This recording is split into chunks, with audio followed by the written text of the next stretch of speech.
ఓం పరబ్రహ్మ పరమాత్మ నమః జగత్తుత్తే సతే పరయా బ్రహ్మ హరిహరాయ శ్రీ గుణాత్మ్యో సర్వగౌతిగామి దర్శ దత్తాత్రేయ నమసంతిని సిద్ధి కురు కురు కురు కురు స్వహ.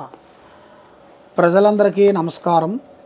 ఈరోజు మనం తెలుసుకోవాల్సింది శ్రీ కోదినామ సంవత్సరం సెప్టెంబర్ నెల మీనరాశి ఫలితాలు. ఈ మీనరాశిలో ఉండాల్సిన నక్షత్రం, యోగం, స్థానం, ప్రభ, కుదురు అనగా వాళ్ళు చేయాల్సిన కొన్ని పనులు ప్రకారంగా చూసుకుంటే మనం ఇప్పుడు తెలుసుకోబోతున్నాము.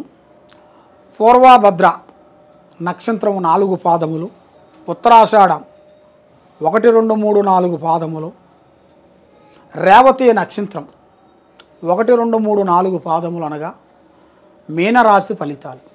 ఈ మీనరాశిలో ఆదాయములో 11, ఖర్చులో 5%, రాజపూజితలో 2, అవమానంలో 4 కనబడుతున్నాయి.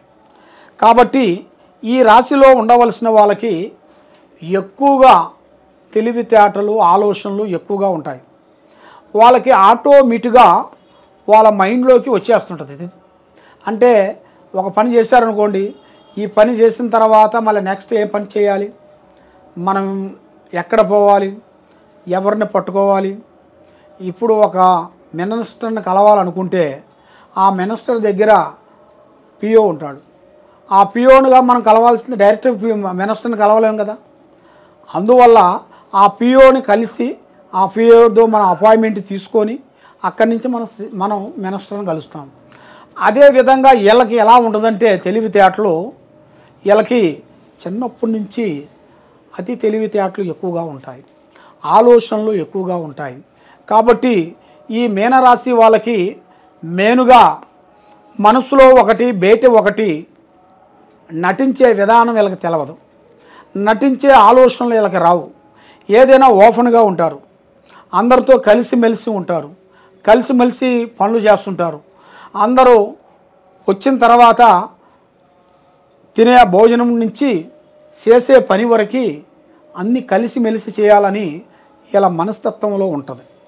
కాబట్టి దాంట్లో కొంతమందికి వాళ్ళ స్వార్థం ప్రకారంగా ఆలోచించి వాళ్ళు కొంచెం పక్కకు పోతుంటారు. ఆ పక్కకు పోయిన వాళ్ళ వల్ల వాళ్ళకి కొంత కార్యక్రమాలు కొన్ని ముందుకు రావు, కొన్ని పనులు, కొన్ని విధానాలు కొంత బ్రేక్ అయిపోతుంటుంది వాళ్ళకి. మెయిన్గా ఈ మీనరాశి వాళ్ళకి ఆలోచన విధానము, స్థానము, యోగము అన్ని విధానాలుగా బాగుంది. కాబట్టి ఎక్కువగా ప్రజలల్లో వీళ్ళకి కొన్ని ఇబ్బందులు, కొన్ని ఎదురయ్యే మార్గాలు కొన్ని కనబడుతున్నాయి. ఈ నెలలో ముఖ్యంగా 16వ తారీఖు నుంచి కొన్ని కార్యక్రమాలు ఎదురవుతున్నాయి, కొన్ని పనులు. మెయిన్గా ఈ తారీఖు నుంచి మీరు మనసులో అనుకున్న కొన్ని ఆలోచనలు, కొన్ని కోరికలు, కొన్ని పనులు, కొన్ని ఆ టయాలలో కొన్ని ఆటోమేటిక్గా ఎదురయ్యే మార్గాలు కొన్ని కనబడుతున్నాయి. కాబట్టి మీరు ఊహించని కొన్ని సంఘటనలు కొన్ని జరుగుతాయి, ఊహించని అదృష్టాలు, ఊహించని లక్కులు అలాంటివి మీకు ప్రాప్తి కలిగే యోగం కనబడుతుంది. కాబట్టి ఇలా జాతకంలో చూసుకుంటే మెయిన్గా కొంచెం కుటుంబంలో మానసికంగా కొంచెం ఇబ్బంది పడుతుంటారు. మానసికంగా డబ్బు పరంగా కానీ, తర్వాత ఆర్థిక బాధలు, కొన్ని సమస్యలతో చాలామంది సతమతం అయిపోతుంటారు. తర్వాత కొంత భార్య, పిల్లలు, కుటుంబంతో చాలా వరకు కొన్ని సమస్యలతో ఇరక్కబోయి అది వీళ్ళు చేయలేని పనులు కూడా వీళ్ళ మీద వేసి కొంత ఇబ్బంది పాలవుతుంటారు.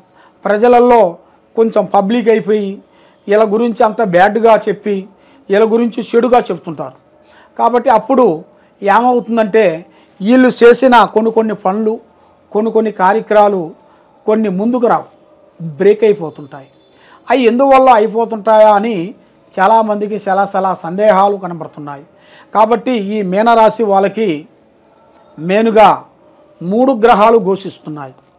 ఈ 3 గ్రహాలు ఘోషించిన దాని వలన అదృష్టం, లక్ష్మి, యోగం దగ్గరకు వచ్చినట్టుగా వస్తాయి, మళ్ళీ మటుమాయమైపోతుంటాయి.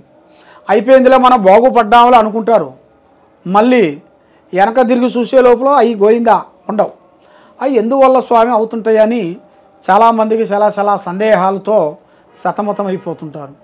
కాబట్టి మనం ఏ పని చేస్తున్నామో, ఏ కార్యక్రమం చేయబోతున్నామో ఆ కార్యక్రమం గురించే మనం ఆలోచన చేయాలి. కానీ మైండ్లో 10 కార్యక్రమాలు పెట్టుకొని మనం ఆ కార్యక్రమం గురించి పోతే పనులు జరగవు.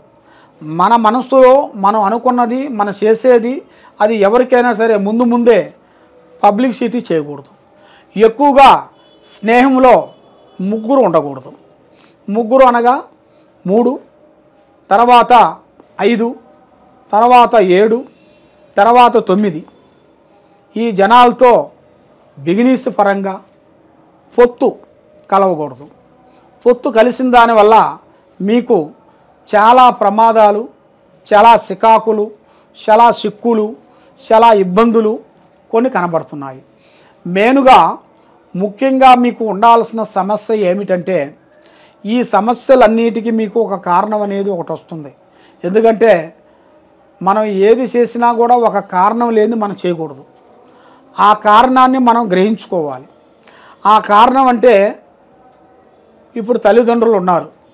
ఆ తల్లిదండ్రులని మనం ఎంతవరకు ప్రేమించాలి, ఎంతవరకు వాళ్ళని ఆహార భోజనాలలో వాళ్ళని చూసుకోవాలి, వాళ్ళ కష్టాలని, వాళ్ళ బాధల్ని మనం తెలుసుకొని మనం ముందుకు కావాలి. కాబట్టి ఏం కాదులే, మనల్ని కన్నాళ్ళే వాళ్ళకి ఏం కాదులే, వాళ్ళకి భగవంతుడు ఇచ్చినట్టుగా ఉందిలే అనుకొని ఒక చెట్టు కింద కొన్ని పక్షులు ఉంటాయి. ఒక వృక్షం కింద చాలామంది పక్షులు ఉంటాయి. ఆ పక్షులు దేనివల్ల? ఒక వృక్షం నీడ వల్లే కదా ఉండేది. ఆ వృక్షమే లేకోకుండా ఉంటే ఈ పక్షులు ఉండవు కదా. అందువల్ల మనకి ఒక ఆధారం అనేది ఉండాలి. ఆధారం అనేది ఉంటేనే మనం ఏ పనికైనా ముందు పోగలుగుతాం. కనీసంగా ఒక పోలీస్ స్టేషన్ పోవాలంటే మనం డైరెక్ట్గా పోగలుగుతామా? పోలేం కదా. దానికి ఏదో ఒక సపోర్ట్ ఉండాలి కదా. రాజకీయ పరంగా కానీ, స్నేహంలో మనకి ఒక పెద్దవాడు కానీ, మనకంటూ మనల్ని కాపాడేవాడు కానీ, ఒక లాయర్ కానీ, మనకు ఏదో ఒకటి పట్టుకొని మనం వెళ్తాం కదా. మనం డైరెక్ట్గా వెళ్ళాం కదా. అదేవిధంగా కొన్ని సమస్యలను బట్టి కొన్ని ఉంటాయి. ఆ సమస్యలను బట్టి మనం జాగ్రత్తలు తీసుకుంటే మనకి మంచి అభివృద్ధి పొందుతాం. ఇక లేదు మనకి అన్నీ తెలుసులే, అన్నీ చదివేశాములే అనేట్టుగా ప్రపంచాన్ని అంతా చదివేశామని అనుకుంటే అది మూర్ఖత్వంలో పడిపోయినట్టుగా. కాబట్టి కొన్ని జాగ్రత్తలు మనం తీసుకుంటే దాంట్లో మంచి ఫలితాలు కొన్ని ఉన్నాయి. దాంట్లో కొన్ని జాగ్రత్తల వల్ల, కొన్ని నిదానం వల్ల మనకెంతో మంచి మేలు జరుగుతుంది. మెయిన్గా వీళ్ళు చేయాల్సిన భగవంతుడు పారార్థన మీరు చేయాల్సింది మెయిన్గా అమ్మవారు శ్రీ సమ్మక్క సారలమ్మ. అమ్మవారు చాలా గొప్ప దేవత. ఆ అమ్మవారిని మనసులో అనుకున్నా, తలించినా మీకు అన్ని శుభయాలు కలుగుతాయి, విజయాలు కలుగుతాయి. కాబట్టి ఆ అమ్మవారిని చాలామంది, కొంతమందికి తెలవదు. తెలియని వాళ్ళు ఈ సమ్మక్క సారలమ్మ అంటే ఏమిటో అనుకుంటారు. కాబట్టి ఆ అమ్మవారు చాలా గొప్ప దేవతలు. ఆ అమ్మవారులు మన మనసులో అనుకొని, ఒక కోరిక అనుకొని ఆ అమ్మవారిని మనం ముడుపు కట్టాలి. ముడుపు అనగా ఒక తెల్లటి గుడ్డ కానీ, పసుపు గుడ్డ కానీ 2 గుడ్డలు తెచ్చి దాంట్లో 3 దోశళ్ళు బియ్యం దాంట్లో పోసి పసుపు వేసేసి దాంట్లో అక్షంతలు తయారు చేయాలి.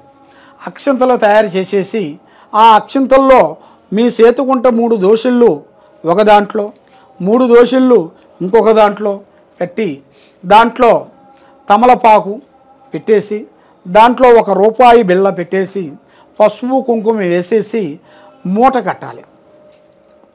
అదే ముడుపు అంటారు. ఆ ముడుపు కట్టి ఆ 2 ముడుపుల్ని చేతిలో పట్టుకొని సమ్మక్క సారలమ్మ, ఆ అమ్మవారు మహాశక్తి, అమ్మవార్లు. ఆ అమ్మవారిని మీరు మనస్ఫూర్తిగా మీ మనసులో ఒకటే కోరిక అనుకోవాలి.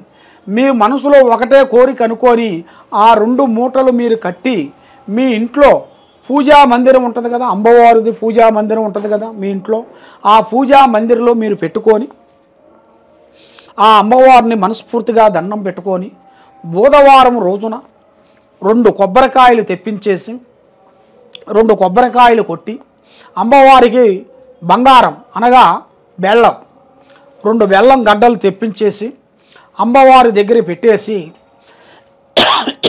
2 కొబ్బరికాయలు కొట్టి అమ్మవారిని పూజించిన వెడల మేనుగా ఆ సమ్మక్క సారలమ్మ తల్లి దయ వల్ల మీరు అనుకున్న ఒకటే కోరిక, ఆ కోరికని మీరు తప్పకుండా మీరు అనుకోని ముడుపుకి ఎప్పుడు కట్టి మీరు మీ ఇంట్లో ఎప్పుడు పెట్టుకుంటారో. చాలామంది స్వామి మరి ముడుపు కట్టమని చెబుతున్నారు, మరి ముడుపు కడితే ఎమ్మటే ఆమె దగ్గరికి వెళ్ళి సమర్పించాలి కదా అని చాలామంది ఫోన్లు చేసి చాలా సందేహాలు అడిగారు. కాబట్టి మనం ముడుపు కట్టినంత మాత్రంలోనే మనం పోయేది కాదు. ముడుపు కట్టి మనకి అమ్మవారి దగ్గర కానీ లేదు ఒక పైన ఒక స్టెప్పు మీదైనా పెట్టుకోవాలి.